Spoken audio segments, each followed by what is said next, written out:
रुक्मिणी पांडुरंगाच्या चरणाजवळ बसे. श्री सद्गुरु ज्ञानेश्वर महाराज, श्री जगद्गुरु तुकाराम महाराज, श्री संत एकनाथ महाराज यांच्या चरणसान्निध्यामध्ये आपण सर्वजण मिळून महान ग्रंथराज ज्ञानेश्वरीच्या 16व्या अध्यायाच्या 68व्या ओळीचा आपण विचार करतो. विषय आहे दैवी संपत्ती.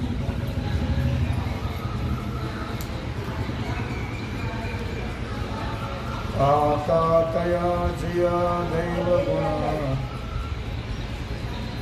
माझे धुरेचा वैसना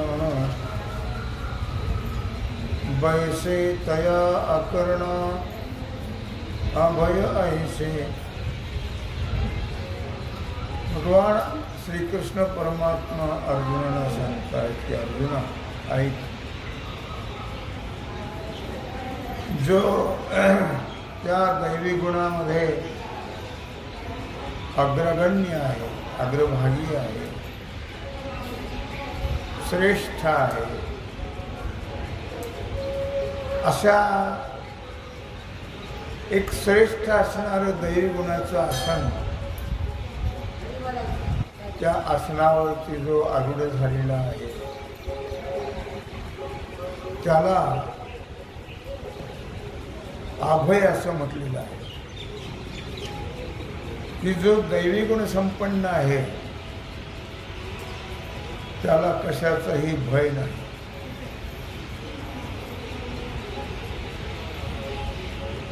अर्थात तरी न घालुनी महापुरी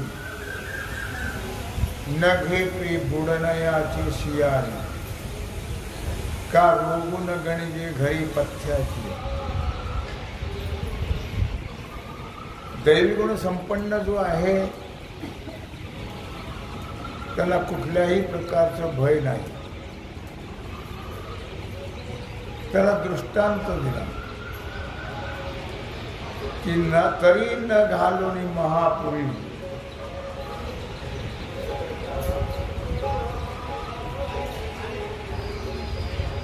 न घेपी बुडनयाचे शियारी का रोगून गणिजे घरी पथ्याची. जो पाण्यामध्ये गेलाच नाही तो बुडेल कसा. न घालोनी महापुरी, ज्याने महापुरामध्ये उडी घातलीच नाही तो बुडेल का. नाही बुडणार. आता गेलाच नाही तर कसा बुडेल. किंवा जे पथ्याने राहतात त्यांना कधीही रोग होत नाही. लक्षात. रोग न गणिजे घरी पथ्याची. आपल्याला का त्रास होतो, आपल्याला काय चालतं, आपली प्रकृती कोणती आहे. कारण प्रकृती 3 प्रकार आहे. कोणाची कफ प्रकृती आहे, कोणाची पित्त प्रकृती आहे, कोणाची वात प्रकृती आहे. हे आपल्याला कळतं बरं का. आपली कोणती प्रकृती आहे आपल्याला कळतं. आपण काय खावं काय खाऊ नये हे पण कळतं. पण आपण मात्र ते पथ्य सांभाळत म्हणून आजार होतात. पित्त प्रकृतीच्या माणसाने ज्या गोष्टीपासून पित्त होतं त्या गोष्टी टाळल्या तर पित्त होणारच नाही. वात प्रकृती ज्याची आहे त्याने जर वातुळ पदार्थ टाळले, पण जीभ मोठी चाटेल. वातुळ पदार्थ जर टाळले तर त्याला वात होणारच नाही. कफ प्रकृती ज्याची आहे त्याने आंबट वस्तू अजिबात खायच्या नाही. आंबट वस्तू नाही. मेथीची भाजी नाही, मटकीची भाजी नाही, काही अशा ज्या गोष्टी आहेत आंबट खायचं नाही. पण आपल्याला दही फार आवडतं, दही भात, मठ्ठा आवडतो, दही भात आवडते, आंबट तेवढं आवडतं आपल्याला. मग काही कफ प्रकृतीत कफ सोडत. इथं म्हटलंय त्याने रोग न गणिजे घरी पथ्याचे. जे पथ्याने राहतात त्याला कधीही आजार रोग त्रास देत नाही. जो पाण्यात गेलाच नाही तो कधी बुडत नाही. तसा जो दैवगुण संपन्न आहे त्याला कशाचंही भय नाही.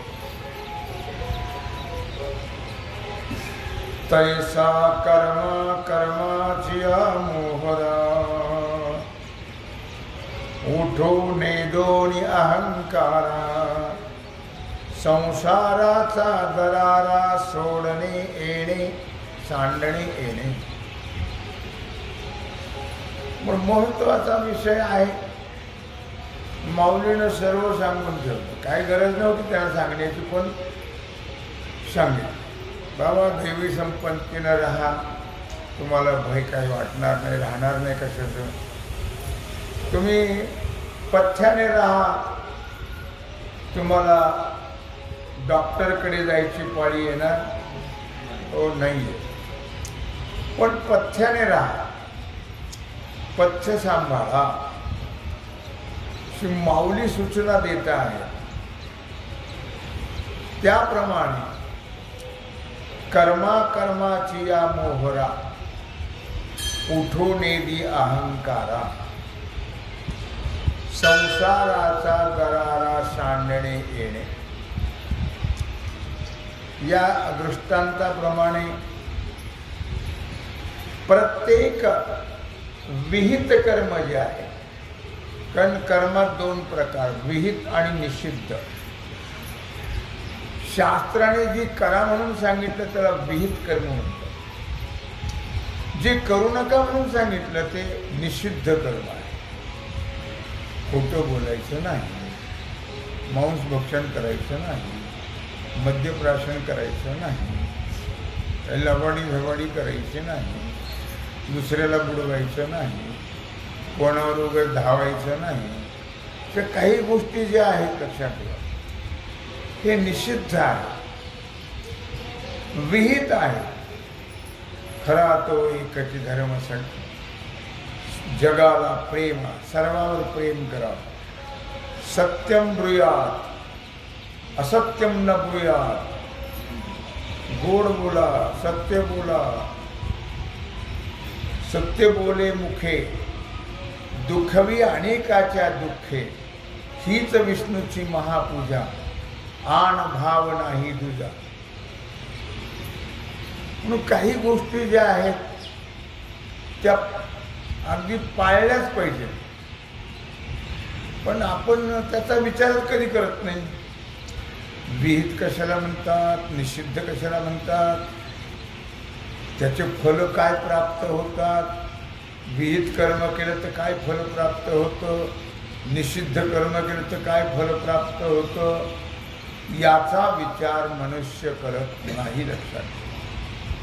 आणि म्हणून त्याला अतोनात दुःख भोगावं लागतं. अतोनात. नियम जर पाळले तर दुःख भोगायची पाळी मुळीच येते. म्हणून कर्म काय आहे, अकर्म काय आहे, कर्माबद्दलही अहंकार ठेवू नये. चांगलं केलं तरी अहंकार ठेवू नये, वाईट केलं तरी अहंकार ठेवू नये. वाईट केलं तरी अहंकार ठेवू नये. माणसं वाईट करतात त्याचाही अहंकार ठेवतात, वाईट कर्माचा. चांगल्या कर्माचाही अहंकार ठेवतात. पण ते चुकतं का हो? ते चुकत नाही, ते भोगावंच लागतं. लक्षात भोगावंच लागतं. अर्थात तुम्ही कसंही कर्म करा, चांगलं कर्म केलं तर चांगलं फल मिळेल, पण फलाच्या आशेने कर्म करूच नाही, म्हणजे अंतःकरण शुद्ध होईल आणि ज्ञान आणि मोक्ष मिळेल. चांगलं कर्म करावं, फलाची इच्छा करू नये, त्याचा अभिमान घेऊ नये. वाईट कर्म करूच नये, त्याचा अभिमानही घेऊ नये. वाईट कर्म केल्या जातं, त्याचा अभिमान घेतला जातो. काय पुष्कळशा गोष्टी येत असतात. पण कर्म अकर्म याचा अभिमान कधीच घेऊ नये. मी हे केलं म्हणूच नाही. मी केलं म्हणलं की मी म्हणता ब्रह्महत्या कोटी योनी पाठी थोपटी. मी जर म्हटलं तर कोटी ब्राह्मण मारल्याचं पाप करतो. मी नकोच आहे. मी अमुक केलं, मी तमुक केलं, मी असं केलं, मी तसं केलं, मी त्या एक्झाम केलं, मी भानगडी केल्या. भानगडी केलं नाही सांगत तुम्ही.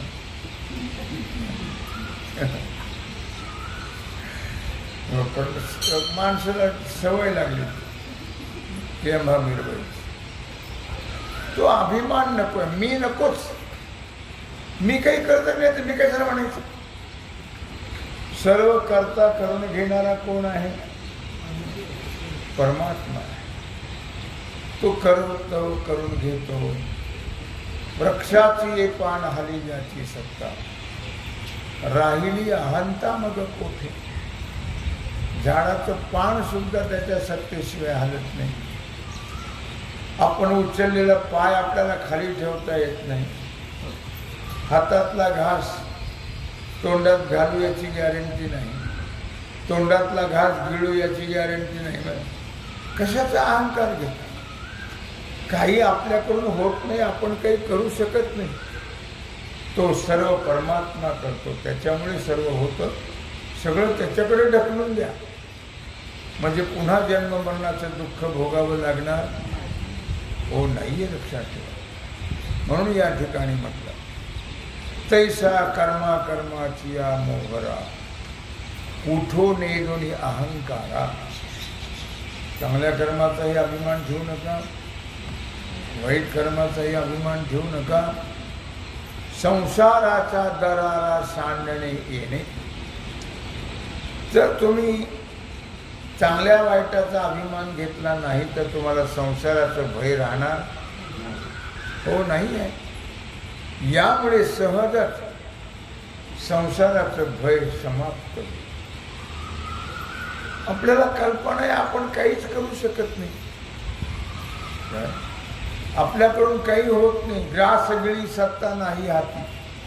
मग कशाला अहंकार घ्यायचा? काही आपल्याकडून होतच नाही, आपण काही करतच नाही. सर्व करता करवणारा तो परमात्मा आहे, त्याच्यामुळे सर्व होतो, सर्व तोच करतो. मग आपण त्याचा अभिमान घेण्याचं काय कारण? कशा करता घ्यायचा अभिमान? कारण आठवीशी कृपाळू देवाशी पोषितो जगाशी एकलाची.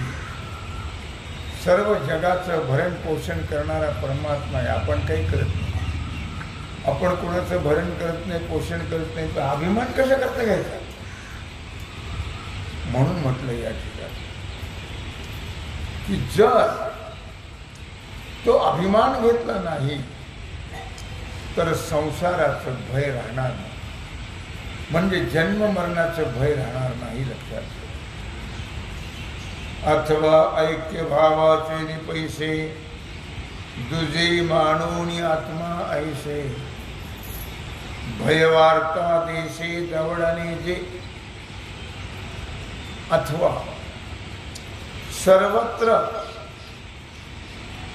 एक दृष्टीने पहा, एक दृष्टीने सर्व काम एका पायावर उभा राहून करा.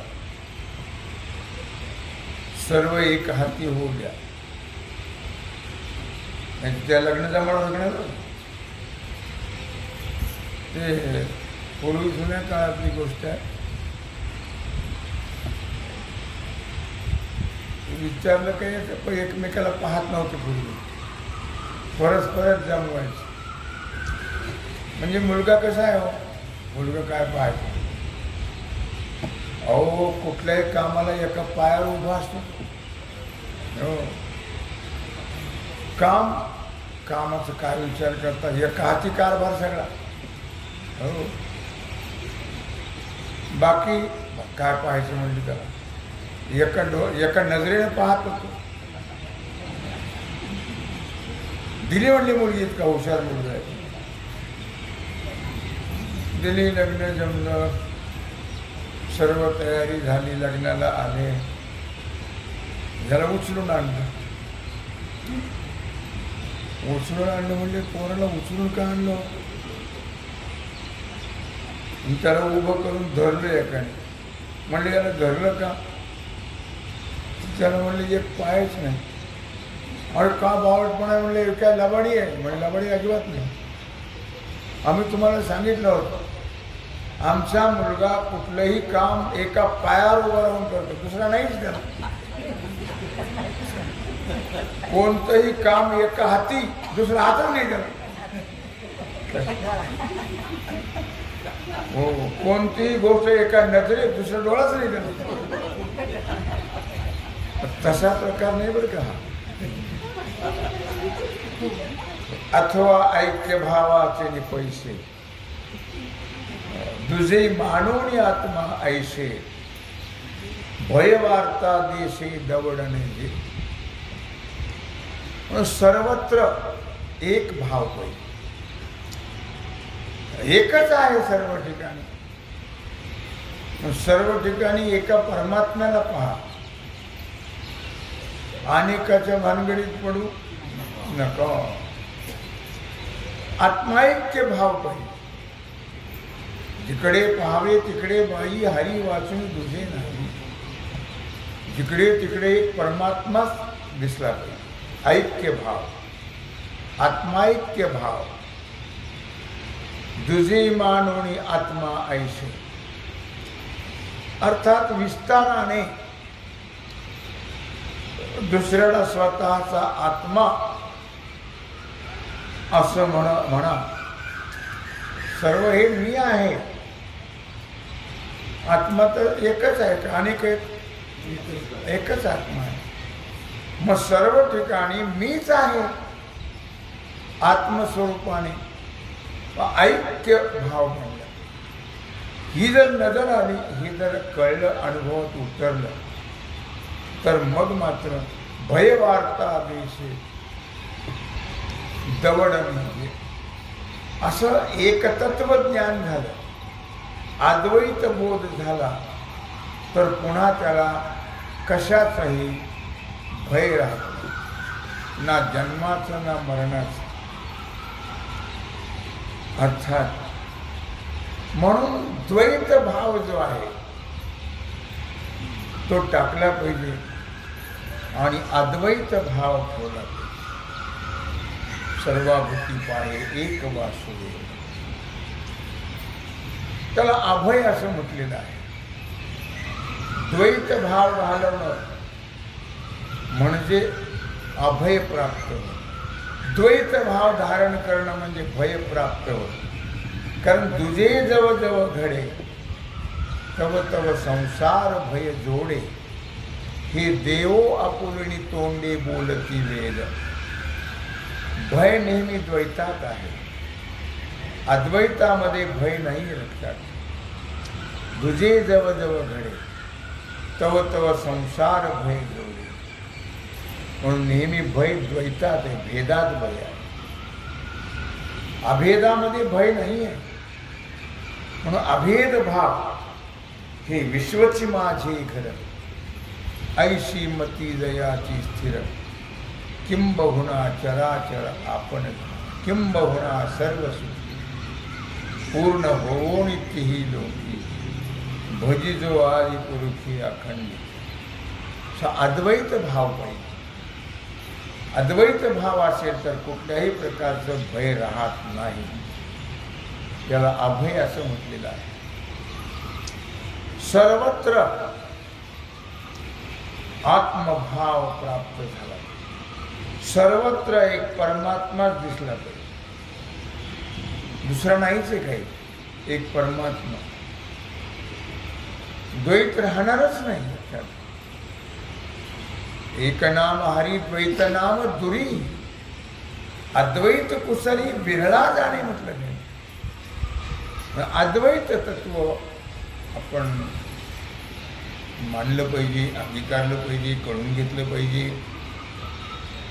मग मात्र भय अजिबात राहणार नाही. द्वैताच्या अद्वैताच्या अभावात भय आहे, म्हणजे द्वैतात भय आहे, अद्वैतामध्ये भय नाही. त्याला दृष्टांत दिला. पाणी बुडवये मिठाते, तो मिठाचे पाणी आते, तेवी आपण घालणे द्वैते नाशे भय. पाणी बुडवये मिठाते, तो मिठाची पाणी आते. पाणी मिठाला बुडवण्याकरता येते, तेव्हा मीठ वेगळं आहे का? मीठ पाणीच होऊन जातं झालं, कारण त्याचं स्वरूप आहे पाणी. तेवी आपण धारणे द्वैते नाशे. त्याप्रमाणे आपल्या ठिकाणचा द्वैत भाव गेला की भय निर्माण होत. द्वैत भाव राहिला की भय निर्माण होत. द्वैतामध्ये भय आहे. द्वैत जर आपण झालो तर मात्र भय नष्ट होतो. द्वैत आपण झालो म्हणजे आपण एकरूप झालो. द्वैत आहे ते आपण व्हावं, म्हणजे एकरूप व्हावं. मग कुठल्याही प्रकारचं भय राहत नाही. म्हणजे उपमान उपमेय भाव त्या ठिकाणी संभवतो. द्वैताचा बाध केला पाहिजे. द्वैताचा बाध केला की द्वैतच आत्मस्वरूप होऊन जाईल. द्वैताचा बाध केल्यानंतर आणि द्वैत जर आत्मस्वरूप झालं तर मग भय राहणारच. आगा अभय येणे नावे, बोलिजे हे ते हे जाणावे, सम्यक ज्ञानाचे आगवे धावणे. आगा अभय येणे नावे, बोलिजे ते जाणावे. तुम्ही सर्व ठिकाणी एक भाव ठेवा, तुम्हाला कशाचं भयच राहणार नाही. शत्रू मित्र भाव नाहीच आहे, सगळे एकच. मी मगा सांगितलं तुम्हाला, हे विश्वचे माझे घर, ऐशी मती दयाची स्त्री. आपणची विश्व झाला तरी भेद भाव सहजच. आपण जर एकरूप झालो, आपण जर भगवत स्वरूप झालो, आपण जर अद्वैत स्वरूप झालो तर कोण शत्रू कोण मित्र काय भानगड आहे, भयच राहत. सगळे एकच म्हटल्यानंतर भयाची वार्ता समाप्त होते. म्हणून अभय येणे नावे, बोलिजे ते हे जाणावे. अभय त्याला म्हटलेलं आहे, त्याचं नाव अभय आहे. हेच आहे, ते जाणलं पाहिजे. अभय कशाला म्हणतात? हे अभय यथार्थ ज्ञानाच्या प्राप्तीनं होत. अभय प्राप्त यथार्थ ज्ञान. यथार्थ ज्ञान परमात्म्याचं झालं की परमात्मा कुठे आहे? परमात्मा सर्व ठिकाणी आहे. नाही, सर्व ठिकाणी परमात्मा नव्हे, सर्व परमात्माच आहे. मग आता सर्व जर परमात्मा आहे तर भय राहील का? भय राहणार नाही. आणि या बोधावर गेल्यावर जन्म मरण समाप्त होते. आणि म्हणून सम्यक ज्ञानाचे आगवे धावणे हे. म्हणून प्राप्तीनंतर रक्षणाकरता धावून जायचं कारण नाही, धावून यायचं कारण नाही. प्राप्त झाल्यानंतर भय कुठलं? मग धावाधाव राहील का? ओ धावाधाव राहणारच. धावाधाव जो तोपर्यंत आहे, जोपर्यंत एक कळत नाही तोपर्यंत, जोपर्यंत भेद आहे, द्वैत आहे, तोपर्यंत धावाधाव आहे. एकदा द्वैत संपलं, एकरूपता प्राप्त झाली, अद्वैत स्वरूपता प्राप्त झाली की मग धावाधाव समाप्त. परमात्मा कळत नाही म्हणून धावाधाव जीवाची चालू आहे. परमात्मा यथार्थ कळाला की कुंटलिया धावा तृष्णेची या कुंटलिया धावा. मग इच्छा, वासना, तृष्णा काही राहत नाही लक्षात. एकदा परमात्मा प्राप्त झाला की पूर्णत्व प्राप्त होत. जोपर्यंत परमात्म्याची प्राप्ती होत नाही तोपर्यंत अपूर्णता आहे, आणि जोपर्यंत अपूर्णता आहे तोपर्यंत धावणं आहे. कारण पूर्ण झाल्यावर धावणं नाही. जेवणाची घाई कुठपर्यंत असते? पोट भरेपर्यंत. किती घाई म्हणजे कारगिलचं युद्धच अशी घाई असते. आणि एकदा पोट भरलं की मग धावाधाव समाप्त. मग धावाधाव राहत. मग ते गॅसजवळ भांडी तसेच पडलेले, खरकटे, ताट तसंच पडलेलं, की पूर्णत्व प्राप्त झालं की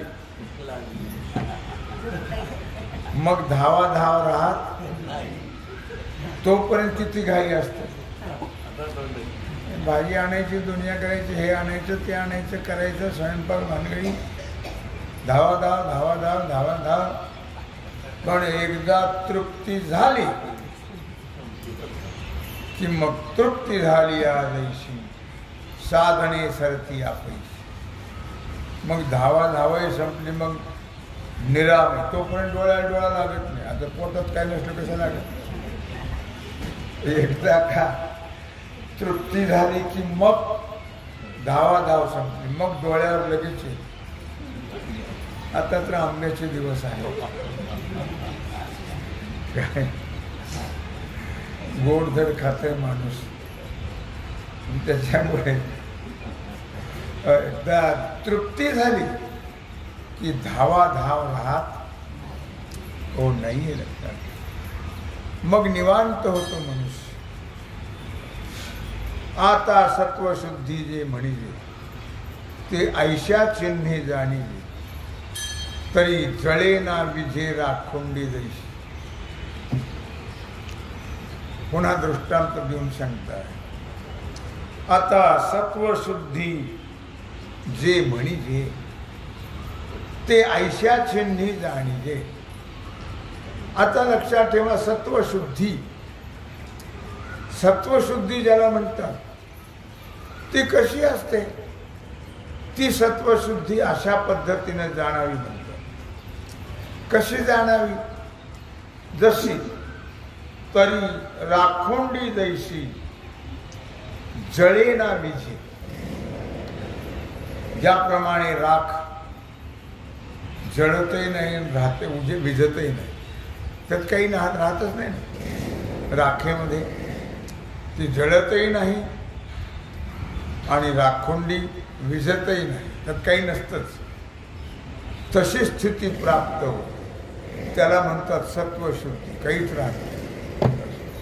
निरामयता प्राप्त होणं, निर्भयता प्राप्त होणं, तृप्ती प्राप्त होणं, याला म्हणतात निर्भयता. आणि ते आता भगवान अर्जुनाला सांगतात. पुन्हा दृष्टांताने सांगता आहेत. कालपासून 16व्या अध्यायाला सुरुवात झालेली आहे. विषय चालला आहे दैवी संपत्ती. 3 श्लोकामध्ये दैवी संपत्तीचं वर्णन केलेलं आहे, बाकीचं आसुरी संपत्तीचं जास्त वर्णन केलं. तेव्हा झालेली सेवा भगवत चरणी समर्पित करून राहिलेला जो सेवेचा भाग आहे तो आपण उद्या बघू. कुंडली कवरदा श्री ज्ञानदेव